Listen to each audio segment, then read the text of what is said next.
नमस्कार साथियों, आज का हमारा टॉपिक रहेगा अखंडी श्रेणी में माध्य, माध्यिका और बहुलक। आज हम पढ़ेंगे अखंडी श्रेणी में माध्य, माध्यिका और बहुलक। माध्य को x बार से लिखा जाता है, माध्यिका को m से लिखा जाता है और बहुलक को z से लिखा जाता है। और ये टॉपिक एग्जाम की दृष्टि से वेरी इंपॉर्टेंट है, इसमें से हमेशा प्रश्न पूछे जाते हैं, तो इसको थोड़ा सा ध्यान से पढ़ेंगे। तो शुरू करते हैं हम।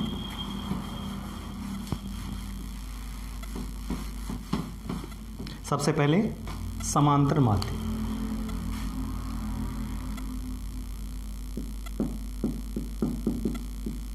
समांतर माध्य और अखंडी श्रेणी में एग्जाम्पल ले लेते हैं हम। यहाँ पे प्राप्तांक और दूसरे कॉलम में रहेंगे हमारे आवर्ती। प्राप्तांक इस तरह से है 0 से 10, 10 से 20, 20 से 30, 30 से 40, 40 से 50, 50 से 60 और 60 से 70। ये प्राप्तांक के मान है। और आवर्ती जिसको ऐप कह सकते हैं, दूसरा कॉलम ऐप का माना जाता है। और आवर्ती इस तरह से हैं 10, 20, 30, 40, 60, 20 और यहाँ पे 20। ये हमने एक एग्जाम्पल लिया और इस में हम क्या करेंगे, समांतर माध्य ज्ञात करेंगे। इस एग्जाम्पल से समांतर माध्य ज्ञात करेंगे। और समांतर माध्य ज्ञात करना चाहते हैं तो समांतर माध्य ज्ञात करने की दो रीतियां हैं, दो विधियां हैं। पहली प्रत्यक्ष विधि और दूसरी लघु विधि। तो सबसे पहले हम प्रत्यक्ष विधि से सवाल को हल करेंगे। तो प्रत्यक्ष विधि का मैं सूत्र लिख देता हूं। प्रत्यक्ष विधि, प्रत्यक्ष विधि से इस सवाल को हल करना चाहते हैं तो हमारा सूत्र रहेगा x बार यानी समांतर माध्य, समांतर माध्य सिग्मा एफ एक्स बटे में सिग्मा एफ। प्रत्यक्ष विधि से समांतर माध्य ज्ञात करने का सूत्र बनता है सिग्मा एफ एक्स बटे में सिग्मा एफ, यानी एफ का टोटल करना है और एफ एक्स का गुणा करके उसका टोटल करना है। और एफ एक्स के टोटल में एफ के टोटल का हमें भाग देना है, तो हमारा समांतर माध्य प्राप्त हो जाएगा। तो सूत्र के अनुसार हमें क्या तैयार करना पड़ेगा, कौन सा कॉलम बनाना पड़ेगा। तो यहाँ पे देखो सिग्मा एफ हमें यहाँ से मिल जाएगा, यानी एफ का टोटल तो हम यहाँ से प्राप्त कर लेंगे। तो यहाँ से हमें सिग्मा एफ प्राप्त हो जाएगा। और एक चीज़ चाहिए हमें, एफ एक्स का टोटल, एफ एक्स का गुणा चाहिए, उसके बाद टोटल कर सकते हैं। तो एफ और एक्स को हमें गुणा करना पड़ेगा। और एफ एक्स को गुणा करने के लिए हमें कौन कौन से कॉलम बनाने पड़ेंगे, उसके लिए सबसे पहले तो एक्स यानी मध्यमान हमें ज्ञात करना पड़ेगा। तो सबसे पहला जो कॉलम हम बनाएंगे वो रहेगा हमारा मध्यमान, मध्यमान यानी x की वैल्यू हम ज्ञात करेंगे। सबसे पहले हमें x चाहिए और फिर x को गुणा करेंगे किससे, f से। तो हम x ज्ञात करना चाहते हैं और x की वैल्यू ये प्राप्तांक जो दे रखे हैं इसमें से आएगा। इन दोनों को जोड़ करके निम्न सीमा और उच्च सीमा को जोड़ करके 2 का भाग देंगे तो हमारा मध्यमान प्राप्त हो जाएगा। यानी 0 और 10 को जोड़ेंगे 10 हुआ, 10 में 2 का भाग देंगे तो 5, 10 और 20 को जोड़ दिया 30 हुआ, 30 में 2 का भाग दिया तो 15। इन दोनों का योग हुआ 50, 50 में 2 का भाग दे दिया तो 25। इन दोनों का योग हुआ 70, 70 में 2 का भाग दिया 35। इन दोनों का योग हुआ 90, 90 में हम 2 का भाग देंगे तो 45। इन दोनों का योग 110, 110 में जब हम भाग देंगे 2 का तो प्राप्त होगा हमारा 55। और इन दोनों का योग 130, 130 में जब 2 का भाग देंगे तो बनेगा 65। तो इस तरह से हम मध्यमान ज्ञात कर लेंगे। दोनों का टोटल करके 2 का भाग देंगे, दोनों का योग करके 2 का भाग, दोनों का योग करके 2 का भाग हम देंगे तो हमारे मध्यमान प्राप्त हो जाएंगे। मध्यमान को दूसरे तरीके से भी हम ज्ञात कर सकते हैं, लेकिन शर्त ये है कि यहाँ पे यदि अंतराल बराबर हैं, ये प्राप्तांक का जो अंतराल है वो यदि बराबर हैं, जैसे इसमें भी 10 का अंतर है, यहाँ भी 10 का अंतर, यहाँ भी 10 का अंतर, यहाँ सब में 10 का अंतर है, तो हम मध्यमान दूसरे तरीके से भी ज्ञात कर सकते हैं। किस तरह से? जैसे मान लीजिए शुरू में तो हमने दोनों को जोड़ करके 2 का भाग देंगे, दोनों को जोड़ करके 2 का भाग दिया, 0 और 10 को जोड़ा, 10 और 10 में 2 का भाग देने पर 5।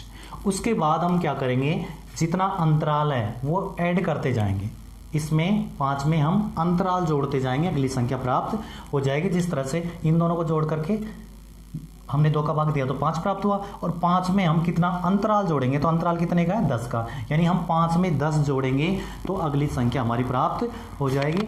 तो 5 में 10 जोड़ेंगे 15 होगा, 15 में 10 जोड़ेंगे 25, 25 में 10 जोड़ेंगे 35, 35 में 10 जोड़ेंगे 45, 45 में 10 जोड़ेंगे 55, और 55 में 10 जोड़ेंगे तो 65। इस तरह से भी हम मध्यमान ज्ञात कर सकते हैं, लेकिन इस तरह से हम कब देखेंगे, जब यहाँ पे अंतराल बराबर का हो। यदि अंतराल बराबर नहीं है तो दोनों को जोड़ करके 2 का भाग दे करके ही हमें मध्यमान ज्ञात करना पड़ेगा। तो इस तरह से हम मध्यमान ज्ञात कर लेंगे। अब x हमने प्राप्त कर लिया, यानी x की वैल्यू हमारे पास है, तो सूत्र के अनुसार हमें एक कॉलम और बनाना पड़ेगा, क्योंकि हमें x को f से गुणा भी करना है, fx का गुणा। तो यहाँ पे मैं fx का गुणा कर देता हूँ, f और x को हम गुणा करेंगे। तो ये देखो f का कॉलम रहा, ये x का कॉलम रहा, ये इससे गुणा होगा, ये इससे, इस तरह से हम गुणा कर देंगे, सामने लिख देंगे। ठीक है, तो 10 को 5 से गुणा करेंगे 50, 15 को 20 से गुणा करेंगे तो पहले 0 लिख दें। ठीक है, ये 0, और 15 को अब 2 से गुणा कर देंगे, 15 दूना 30, 300 बना। ठीक है, अब 25 को हम 30 से गुणा करना चाहते हैं तो ये 0 पहले लगा देंगे, और 25 को 3 से गुणा करेंगे 75 बनेगा। ठीक है, उसके बाद 35 को हम 40 से गुणा करना चाहते हैं तो इसमें भी एक 0 है, ये 0 पहले लगाएंगे। 35 को हम 4 से गुणा करेंगे तो 140 बनेगा। ठीक है, उसके बाद 45 को हम 60 से गुणा करना चाहते हैं तो ये 0 पहले लगाएंगे। ठीक है, और 45 को 6 से गुणा कर देंगे तो 6 पंजो 30, और हासिल कितनी 3, और 6 चौका 24 और 3 27, यानी 2700 बना। उसके बाद हम 55 को 20 से गुणा करेंगे तो यहाँ भी 0 लगाएंगे, और 55 को जब 2 से गुणा करेंगे तो बनेगा 110। ठीक है, और 65 को हमें 2 से गुणा और करना है तो ये भी 0 लगा दिया, ये 0, 65 को 2 से गुणा करने पर 130। इस तरह से हम fx को गुणा कर लेंगे। 10 को 5 से गुणा किया 50, 20 को 15 से गुणा किया 300, 30 को 25 से गुणा किया 750, और 40 को 35 से गुणा किया तो 1400, और 60 को 45 से गुणा किया तो 2700, और 20 को हमने 55 से गुणा किया तो 1100, यानी 1100 बना। और 20 को हमने किससे गुणा किया? 65 से, तो हमारा बना 1300। इस तरह से हमने fx याद कर लिया, यानी f को x से गुणा कर लिया। अब सूत्र के अनुसार हमें fx का टोटल करना है और एक f का टोटल करना है, तो यहाँ पे आएगा हमारा सिग्मा fx का टोटल इसमें कर लेंगे, f का टोटल यहाँ कर लेंगे। तो यहाँ पे देखो ये 0, उसके बाद 5 और 5 10, 10 का भी 0, हासिल हो गई 1। ठीक है, 3 और 7 हो गए 10, 10 और 4 14, 14 और 7 21, 21 और 1 22, 22 और 3 25, और एक हासिल 26, हासिल बनी 2, 3 और 2 5 और 2 7, तो 7600 इसका टोटल बना। 7600 टोटल बना किसका? सिग्मा fx का मान हुआ। और इसका भी टोटल कर लेंगे, f का टोटल करेंगे तो यहाँ पे 30 और 30 60, ये 100 160 180, और ये बन गए 200। इसका टोटल बन गया 200, इसका टोटल बन गया 7600। और अब सूत्र के अनुसार हम इसका हल कर लेंगे, तो x बार बराबर सिग्मा fx बटा सिग्मा f, यानी सिग्मा fx के टोटल में f के टोटल का भाग दे देंगे तो हमारा आंसर प्राप्त हो जाएगा। तो x बार बराबर सिग्मा fx का मान कितना आया? 7600 बटे में f का टोटल आया हमारा 200, 2 0 से 2 0 कैंसिल हो गई, तो x बार बराबर कितना बन गया? 76 में हम 2 का भाग देंगे तो 38 इसके आंसर बढ़ेंगे। तो इस तरह से हम प्रत्यक्ष विधि से समांतर माध्य ज्ञात कर सकते हैं। तो अब इसी सवाल को हम करेंगे लघु विधि से, यानी कल्पित विधि से इस सवाल का हल करेंगे, और उससे भी हमारे आंसर कितने प्राप्त होने चाहिए? 38 ही प्राप्त होने चाहिए। तो अब मैं इसी सवाल को कौन सी विधि से हल करते हैं? प्रत्यक्ष विधि से हमने हल कर लिया।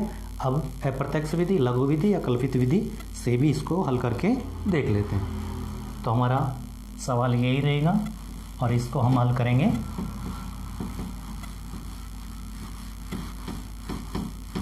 लघु विधि से। तो सबसे पहले तो मैं लघु विधि से इसको हल करना चाहते हैं, तो लघु विधि का यहाँ पे सूत्र लिख देता हूँ ताकि हमें पता चल जाए कि हमें कौन कौन से कॉलम बनाने पड़ेंगे, यानी किस किस की ज़रूरत पड़ेगी। तो लघु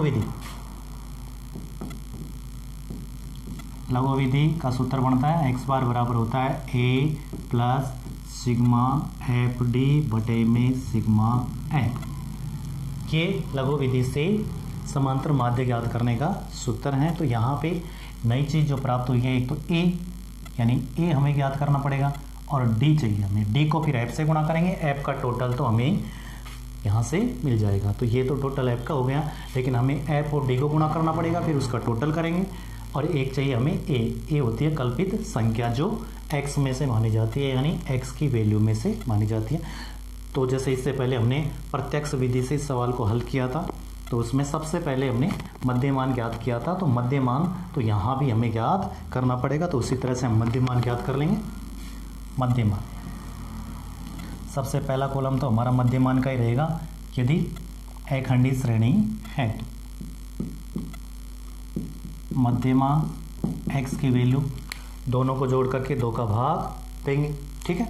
या फिर अगर अंतराल बराबर है तो शुरू की संख्या को तो जोड़ेंगे, इसको और इसको जोड़ा 10, 10 में 2 का भाग दिया 5। उसके बाद क्या करेंगे, हम अंतराल जोड़ते जाएंगे, अगली संख्या प्राप्त हो जाएगी। तो अंतराल कितने कितने का है, 10 10 का। अंतराल बराबर है तो हम अगली संख्या इस तरह से प्राप्त कर लेंगे। 5 में 10 जोड़ेंगे 15, 15 में 10 जोड़ेंगे 25, 25 में 10 जोड़ेंगे तो 35, 35 में 10 जोड़ेंगे 45, 45 में 10 जोड़ेंगे तो 55, और 55 में 10 जोड़ने पर बनेंगे हमारे 65। तो इस तरह से हमने मध्यमान ज्ञात कर लिया। अब इसके आगे हमें क्या करना है, हमें चाहिए a, कल्पित संख्या माननी पड़ेगी। और कल्पित संख्या ध्यान रखना, कल्पित संख्या हमेशा किस में से लेते हैं, x की वैल्यू में से लेते हैं, और वो भी कहाँ से, लगभग मध्य में से, लगभग बीच में से। तो x की वैल्यू यहाँ से हमें a लेना है, कल्पित संख्या लेनी है। तो कल्पित संख्या बीच में से लेंगे, तो बीच का मतलब है कि हम इनमें से 25, 35 और 45 में से कोई भी संख्या ले सकते हैं। तो मैं यहाँ पे 35 को ले लेता हूँ। कल्पित संख्या कितनी मान लेता हूँ, 35। तो a बराबर हम 35 में मान सकते हैं, 45 में मान सकते हैं, 25, है ना। तीनों से हमारे आंसर प्राप्त हो जाएंगे, लेकिन हम मध्य में से लेते हैं, लगभग मध्य में से। तो हम a बराबर कितना ले रहे हैं, 35। हमने कल्पित संख्या जो ली है वो 35 ली। अब इसके बाद हम क्या करेंगे, इसके बाद इसी कॉलम में हम d ज्ञात करेंगे, इसी कॉलम में d ज्ञात करेंगे। और d ज्ञात करने का सूत्र है x में से a घटा दो, x में से क्या घटा दो, a। d ज्ञात हो जाएगा, x में से a घटा देते हैं। तो देखो भाई x का मान ये सब है, 5, 15, 25, 35, 45, 55 और 65, ये x के मान है, x की वैल्यू है। इसमें से हमें कम करना है 35, यानी 35 घटाना है, a घटाना है। a हमने 35 माना है, तो x की प्रत्येक वैल्यू में से हमें 35 घटाना पड़ेगा। तो 35 घटा रहे हैं हम। 5 में से जब 35 घटाएंगे तो माइनस का 30 बनेगा। 15 में से 35 घटाएंगे तो माइनस का 20 बनेगा। 25 में से 35 घटाएंगे तो माइनस का 10, और 35 में से जब 35 घटाया जाएगा तो 0। 45 में से 35 घटाएंगे तो प्लस का 10, और 55 में से 35 घटाएंगे ये प्लस का 20, और 65 में से 35 घटाएंगे तो प्लस का 30 प्राप्त होगा। तो हमने क्या किया, x में से a घटाया, ये सारे के सारे x की वैल्यू है, और इसमें से हम प्रत्येक में से 35 घटा रहे हैं। 5 में से 35 घटाया माइनस का 30, 15 में से 35 घटाया तो माइनस का 20, 25 में से 35 घटाया माइनस का 10, और 35 में से 35 घटाया तो 0, 35 ये 45 में से जब 35 घटाया 10, 55 में से 35 घटाया तो 20, 65 में से 35 घटाया तो प्लस के 30। तो इस तरह से हमने d ज्ञात कर लिया। अब क्या करना है हमें, d हमारे पास रहा, ये d का कॉलम हो गया, और d को गुणा करना है हमें f से। f का कॉलम ध्यान रखिए, ये तो d का कॉलम हो गया, f का कॉलम ये है, तो f से हमें गुणा करना है इस कॉलम को। तो एक कॉलम और बनाना पड़ेगा, किस तरह से, उसमें लिखेंगे हम f d, f को d से गुणा करेंगे। d हमने ज्ञात कर लिया, f यहाँ पे दे रखा है, तो इन दोनों को गुणा करेंगे, हमारा एफ डी प्राप्त हो जाएगा। तो देखिए 10 को -30 से गुणा करेंगे तो माइनस के बनेंगे 300, -300 हो गए। और 20 को जब 20 से गुणा करेंगे, ये -20 है, ये प्लस का 20 है, तो माइनस का चिन्ह आएगा और कितने हो जाएंगे 400। 30 को -10 से गुणा करेंगे, ये माइनस का 300 गुणा। 40 को 0 से गुणा किया तो 0। 60 को 10 से गुणा करेंगे तो 600 प्लस का आएगा, ठीक है। और 20 को 20 से गुणा करने पर ये 400, और 20 को 30 से गुणा करने पर बनेंगे 600, ठीक है। अब क्या करना है, हमें एफ डी का टोटल चाहिए। सिग्मा एफ डी यहाँ ज्ञात करेंगे और एफ का टोटल तो ये रहा, क्योंकि हमें एक तो ए चाहिए, ए हमने मान लिया 35, ठीक है। सिग्मा एफ का मान यहाँ पे इसका टोटल कर लेंगे, 200 आ जाएगा। और एफ डी का गुणा हमने कर लिया, अब इसका टोटल करेंगे, टोटल नीचे हो जाएगा। तो इसका टोटल करने के लिए हमें क्या करना पड़ेगा, माइनस माइनस को अलग जोड़ेंगे, प्लस प्लस की संख्या अलग जुड़ जाएगी। माइनस माइनस कितने हो गए, देखो -300 -400 -300 मिलकर के हो गए माइनस के 1000, ठीक। और प्लस के मान हो गए 600 600 1200, और ये हो गए आपके 1600, ठीक है। प्लस का मान हो गया 1600, माइनस का टोटल हुआ 1000। अब देखो हमें इसका योग करना है, ये माइनस के 1000 है, ये 1600 है, तो प्लस के बचेंगे कितने 600। 600 प्लस का बचेगा ये माइनस के 1000, ये प्लस के 1600, 1600 में से 1000 कम हो जाएगा तो बचेगा कितना 600। तो हमने सिग्मा एफ डी भी प्राप्त कर लिया 600। अब सूत्र लगाएंगे और हल कर लेंगे। तो इसको मैं मिटा देता हूँ। एक्स बार कल्पित विधि से हल कर रहे हैं, लघु विधि से कर रहे हैं हल। एक्स बार बराबर ए प्लस सिग्मा एफ डी बटे में सिग्मा एफ हमारा सूत्र रहेगा। और इसके बाद हमें क्या करना है, एक्स बार बराबर ए कितना माना था हमने 35 प्लस एफ डी कितना है, एफ डी है 600, एफ डी है 600 और बटे में कितना है, बटे में 200, बटे में कितना है 200। अब काटेंगे यहाँ पे एक्स बार बराबर कितना बनेगा 35 प्लस 20 से 20 कटेगा, इसमें भाग जाएगा 3 बार, और एक्स बार बराबर बनेगा हमारा 35 में 35 और 3 को जोड़ेंगे तो बनेगा 38।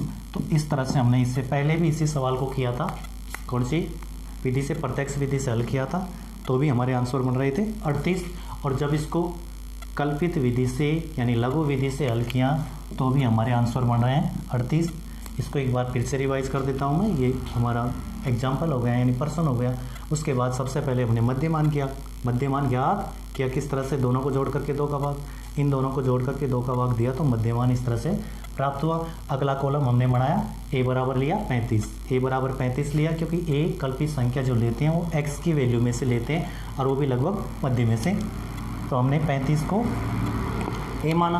और उसके बाद x माइनस 1 किया यानी x में से d की वैल्यू घटाई, x के ये सारे के सारे वैल्यू x के हैं, इन सब में से हमने 35 घटाया तो -30 बचा, -20 -10 0 10 20 और 30, इस तरह से ये हमने d ज्ञात कर लिया। और d ज्ञात करने के बाद सूत्र के अनुसार हमने क्या किया, f को d से गुणा किया, ये f का कॉलम हो गया, ये d का कॉलम हो गया, इनको हमने गुणा किया इससे, तो ये 10 को -30 से गुणा किया तो ये माइनस के 300 हो गई, 20 को इससे गुणा किया 400 आ गया। तो इस तरह से हमने एफ डी ज्ञात कर लिया और एफ डी का टोटल ज्ञात किया, कितने आए 600, क्योंकि माइनस का टोटल बना 1000 और प्लस का टोटल बना, इनको जोड़ने से बना था 1600, तो इनका जब हमने अंतर किया, इनका योग किया तो बना कितना 600।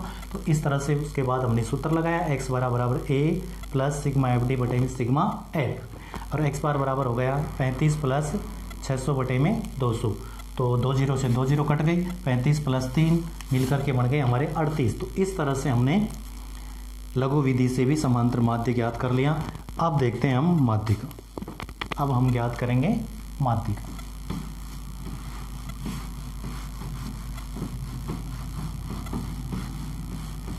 तो समांतर माध्य दोनों विधियों से हमने देख लिया।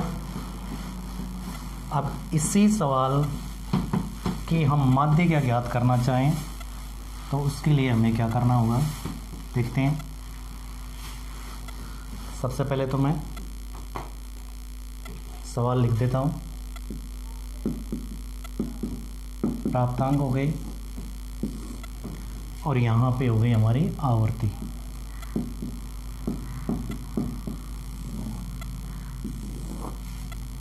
जीरो से 10, 10 से 20, 20 से 30, 30 से 40, 40 से 50, 50 से 60, 60 से 70।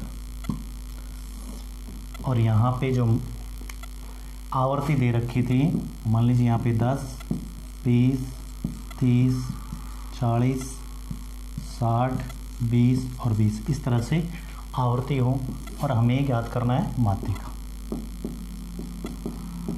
माध्यिका जिसको माध्यक भी कहा जाता है और इसको लिखा जाता है MC।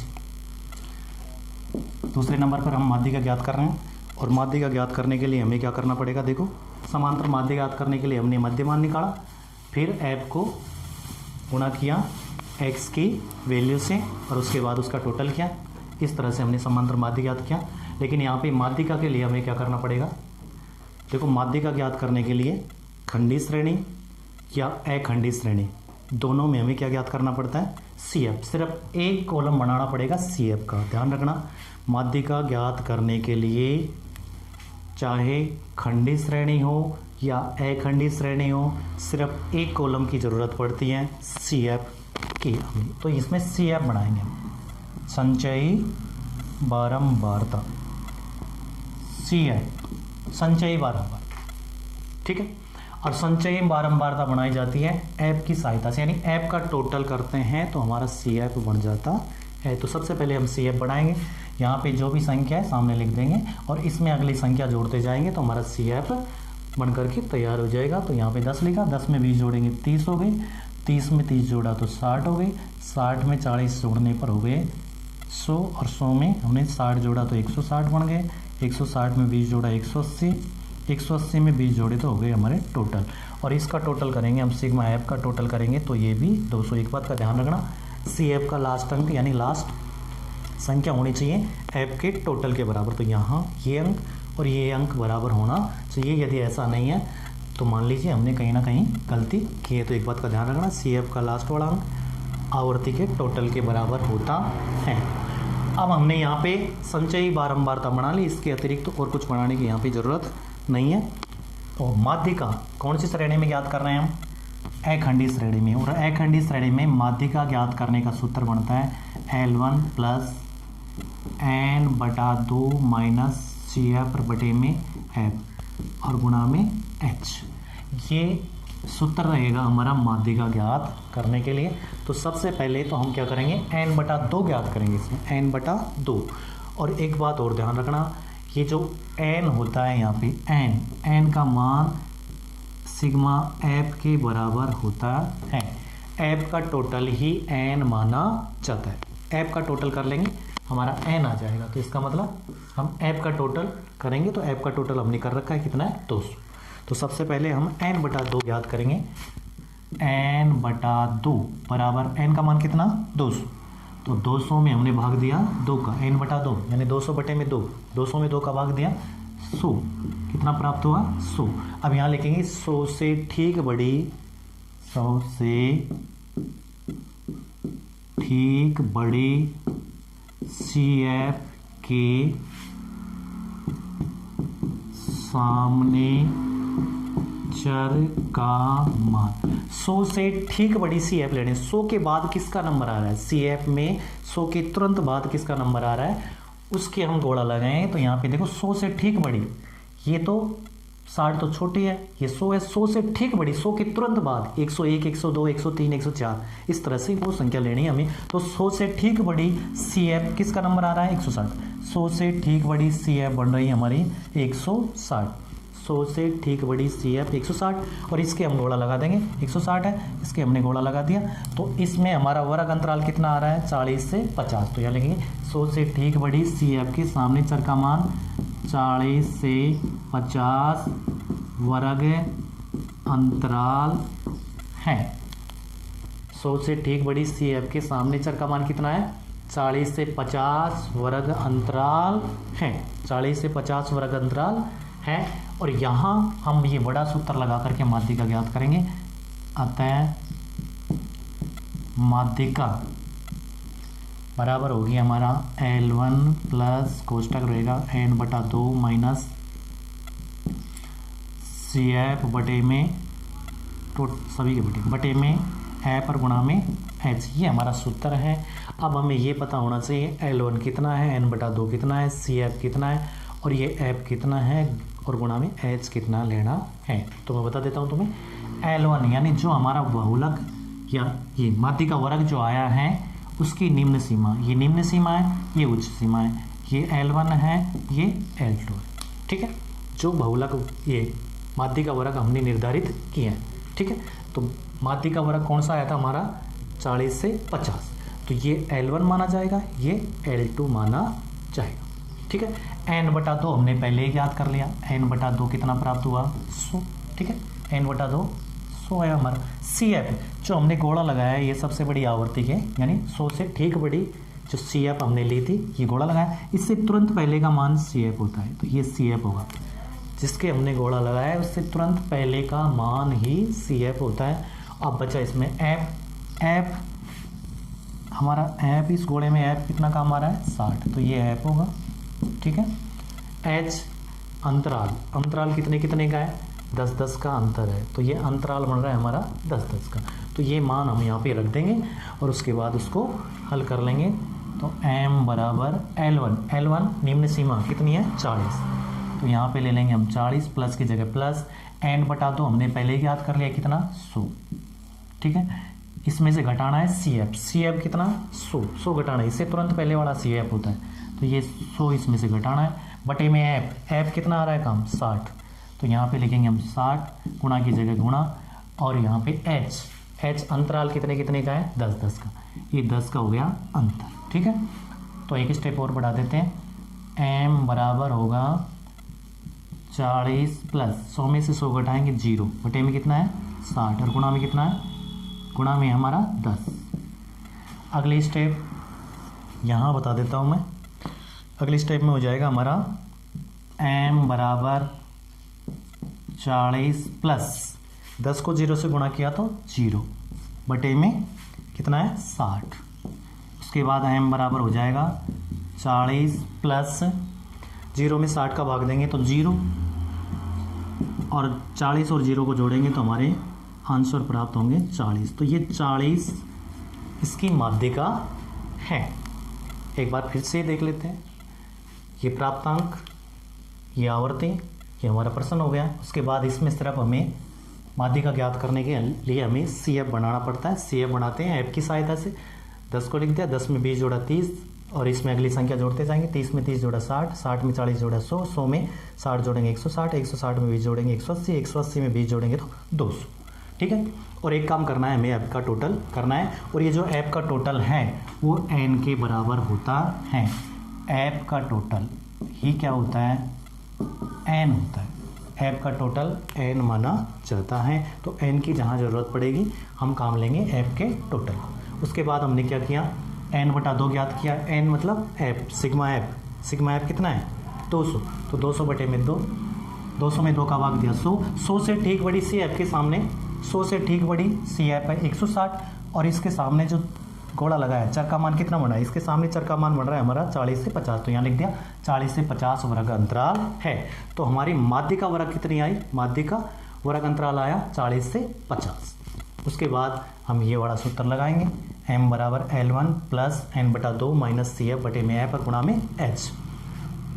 तो यहाँ पे L1 बना हमारा 40, L1 यानी निम्न सीमा 40 है, प्लस की जगह प्लस n/2 100 माइनस CF कितना है, इससे पहले वाला अंक यानी 100 बटे में F कितना काम आ रहा है 60 और गुणा में अंतराल कितने का है 10 का। उसके बाद अगली स्टेप बढ़ाया 40 प्लस इसमें से ये घटा दिया 0 बचा, बटे में 60 है गुणा में 10। अगले स्टेप में क्या किया, 40 प्लस 10 को 0 से गुणा किया तो 10 बटे में 60 है। m बराबर हो गया 40 प्लस 0 में 10, 0 में हमने 60 का भाग दिया तो 0 और 40 और 0 को जोड़ा 40। इस तरह से हमने माध्यिका का हल कर लिया। तो ये हो गई हमारी माध्यिका जो ज़्यादातर पूछी जाती है, यानी अखंडीय श्रेणी में से ही सवाल आता है, चाहे बहुलक हो, माध्यिका हो या समांतर माध्य हो। तो समांतर माध्य की गणना हमने कर ली। माध्यिका की गणना हमने कर ली और अब पढ़ेंगे हम बहुलक। तो ये तीनों चीज़ क्लियर हो जाएंगे हमारे। तो अब बहुलक देखेंगे।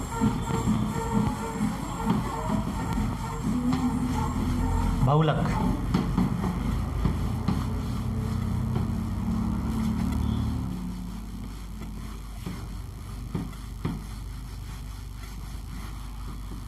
अब बहुलक है और बहुलक माध्य और माध्यिका से भी बिल्कुल सरल माना जाता है, यानी सबसे सरल बहुलक होता है। बहुलक बिल्कुल सिंपल होता है। यदि बहुलक और माध्यिका दे रखी है अथवा में तो हमें बहुलक ही हल करना है, क्योंकि बहुलक सबसे सिंपल होता है। तो यहाँ पे एक बार मैं प्रश्न को नोट कर देता हूँ। प्राप्तांक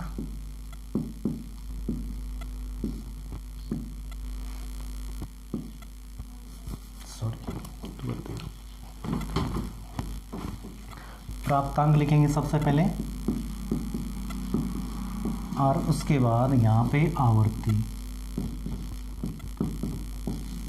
क्या ज्ञात करना चाहते हैं हम? बहुलक। बहुलक को जेड से लिखते हैं।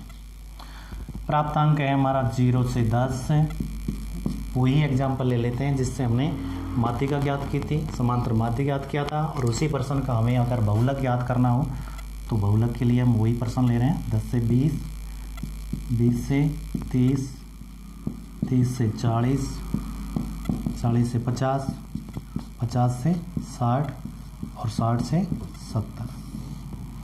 ये 10, 20, 30, 40 नहीं, 40 के बाद हमने लिया था यहाँ पे 60 और यहाँ 20 और यहाँ भी 20। इस तरह से ये एग्जाम्पल है हमारा, यानी अखंडित श्रेणी का प्रश्न है और इसका हमें बहुलक ज्ञात करना है। तो बहुलक इससे पहले हमने प्रत्यक्ष विधि से और लघु विधि से समांतर माध्य की गणना की थी। कौन सी श्रेणी में? अखंडित श्रेणी में। और बहुलक की बात करें तो बहुलक व्यक्तिगत श्रेणी, उसके बाद पढ़ी हमने खंडित श्रेणी और अब चल रही है अखंडित श्रेणी। तो हमने व्यक्तिगत श्रेणी में और खंडित श्रेणी में बहुलक में किसी भी प्रकार के सूत्र की आवश्यकता नहीं पड़ रही थी। हम निरीक्षण विधि से या समूहन विधि से बहुलक ज्ञात कर रहे थे। लेकिन यहाँ पे अखंडित श्रेणी में हमें सूत्र की ज़रूरत पड़ेगी और बहुलक का जो सूत्र बनता है अखंडित श्रेणी में उसको सबसे पहले हम नोट कर देते हैं। तो ये बहुलक का सूत्र बनता है L1 plus कोष्टक F1 minus F0 और बटे में होगा 2F1 minus F0 minus F2 और गुणा में H। इस सूत्र की सहायता से हम अखंडित श्रेणी में बहुलक ज्ञात करते हैं। ये सूत्र हमारा काम आएगा यहाँ पे। तो इस सूत्र से हल करने के लिए देखो एक बात का ध्यान रखना, जैसे समांतर माध्य की गणना की हमने, तो समांतर माध्य ज्ञात करने के लिए हमने 2 कॉलम तैयार किए, मध्यमान ज्ञात किया, उसके बाद f को x से गुणा किया, उसके बाद हमने माध्यिका ज्ञात की और माध्यिका ज्ञात करने के लिए हमें 1 कॉलम की जरूरत पड़ी। किसकी? CF बनाया। माध्यिका के लिए हमने CF बनाया। माध्य ज्ञात करने के लिए 2 कॉलमों की जरूरत पड़ी, एक मध्यमान की और एक दोनों को गुणा किया। ठीक है, उसके बाद माध्यिका में 1 कॉलम की जरूरत पड़ी CF की। लेकिन यहाँ बहुलक में कोई कॉलम बनाने की जरूरत नहीं है, यानी किसी भी कॉलम की जरूरत नहीं पड़ेगी। केवल हमें ये देखना है जो दूसरा कॉलम है f का, दूसरा कॉलम माना जाता है f का यानी आवर्ती का। इसमें यह देखना है कि सबसे बड़ी संख्या कौन सी है, वो ही बहुलक वर्ग माना जाएगा। f में सबसे बड़ी संख्या है 60, तो 60 के सामने 40 से 50 वर्ग अंतराल आ रहा है, तो ये हमारा बहुलक वर्ग बन जाएगा। इसके हम लगा देंगे कोण। सबसे बड़ी आवर्ती है 60, इसके सामने जो चर का मान है 40 से 50। और एक बात का ध्यान रखना, हमारा जो आंसर बनेगा वो 40 से 50 के मध्य ही बनेगा, यानी 40 से कम नहीं हो सकता, 50 से अधिक नहीं हो सकता, इनके बीच में कोई भी मान हो सकता है। तो यहाँ पे बहुलक ज्ञात करना चाहते हैं, हमें एक चीज़ लिखनी पड़ेगी यहाँ पे। अब सबसे बड़ी आवर्ती यहाँ लिखेंगे,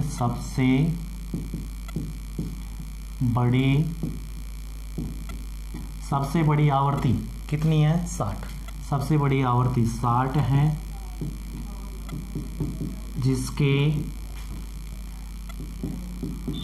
सामने चर का मान, जिसके सामने चर का मान कितना है 40 से 50, 40 से 50 वर्ग अंतराल है, अतः बहुलक। अब इसमें हम बहुलक ज्ञात करेंगे। अतः बहुलक, और बहुलक का सूत्र रहेगा हमारा L1 plus कोष्टक F1 minus F0 बटे में 2F1 minus F0 minus F2 और गुणा में H। ये हमारा सूत्र काम आएगा यहाँ पे। तो मैंने यहाँ पे लिखा सबसे बड़ी आवर्ती कितनी है 60, जिसके सामने चर का मान कितना है 40 से 50 वर्ग अंतराल है। तो हमारा बहुलक वर्ग कितना आया 40 से 50। ये L1 है निम्न सीमा है, ये L2 उच्च सीमा है।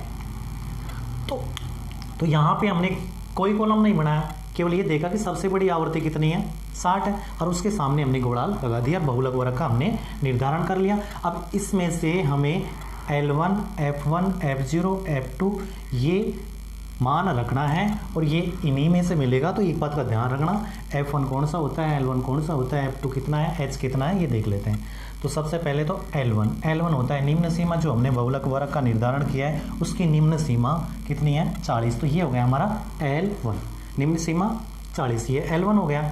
अब इसमें देखेंगे हम F1, F0 और F2, और इसके लिए तुम्हें क्या करना है, जिसके हमने गोला लगाया है सबसे बड़ी जो आवर्ती ली है हमने, सबसे बड़ी आवर्ती मानी जाती है F1, उसके सामने लिख देंगे F1, सबसे बड़ी आवर्ती F1। उससे पहले जो है वो F0 है, और इससे नीचे जो है वो F2। ठीक है, फिर से बता रहा हूँ मैं, सबसे बड़ी आवर्ती F1 हो गई, सबसे बड़ी आवर्ती कितनी है 60, इसको F1 कहेंगे। इससे ऊपर वाला F0 है, और इससे नीचे वाला F2। तो ये F0 40 हो गया, F1 60 हो गया, F2 कितना हो गया 20 हो गया। अब बच गया हमारा H का मतलब अंतराल, और अंतराल कितने कितने का है 10 का अंतर है, अंतर कितने का है 10 का। तो यहाँ पे अंतराल हो गया हमारा 10। ठीक है, एक बार फिर से देख लेते हैं। L1 40, L1 कितना है 40, निम्न सीमा हो गई।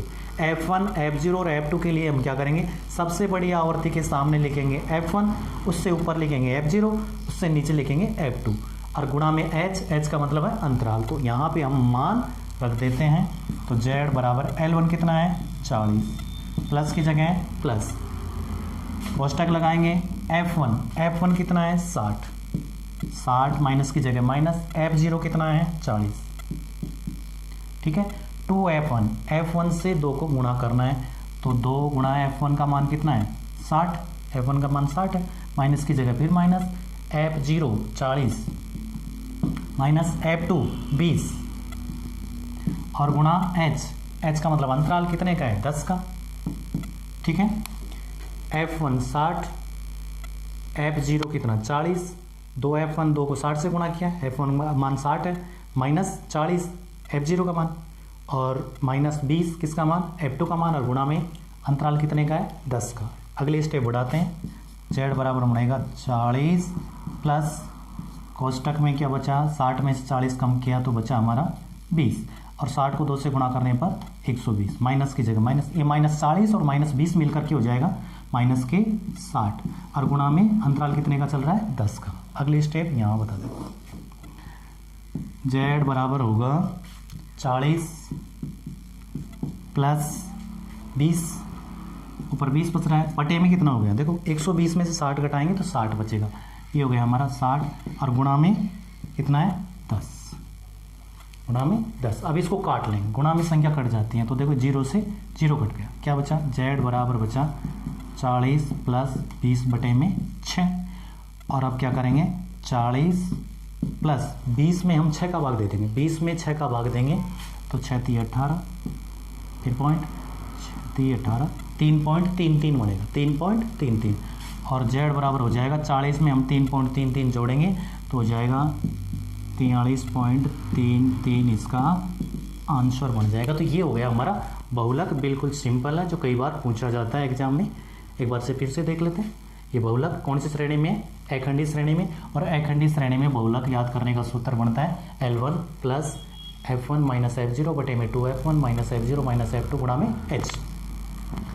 और यहाँ हमें क्या करना है, किसी भी प्रकार के कॉलम बनाने की ज़रूरत नहीं है बहुलक याद करने के लिए, लेकिन हमें क्या देखना है, ये जो दूसरा कॉलम होता है ऐप का, इसमें सबसे बड़ी आवर्ती जो है उसके गोला लगाएंगे, ठीक है, और हमारी बहुलक वर्ग का निर्धारण हो जाएगा। बहुलक वर्ग कितना आया, 40 से 50। अब हमें इसमें देखना है F1, F0 और F2। सबसे बड़ी आवर्ती F1 होती है, इससे ऊपर वाला F0 होता है, इससे नीचे वाला F2 होता है। बस क्या H का मतलब है अंतराल। अंतराल कितने कितने का है, 10-10 का अंतर है, तो यहाँ पे अंतराल हो जाएगा हमारा 10। तो ठीक है, इसमें हमने मान रख दिया Z बराबर 40, L1 का मान हो गया 60 माइनस। इस तरह से हल कर करके हमने ज्ञात कर लिया ये बहुलक। तो उम्मीद है दोस्तों समझ में आया होगा, और अब आगे देखते हैं, अगली सीरीज हमारी रहेगी हम त्रिकोणमिति लेंगे। बहुत बहुत धन्यवाद, थैंक यू।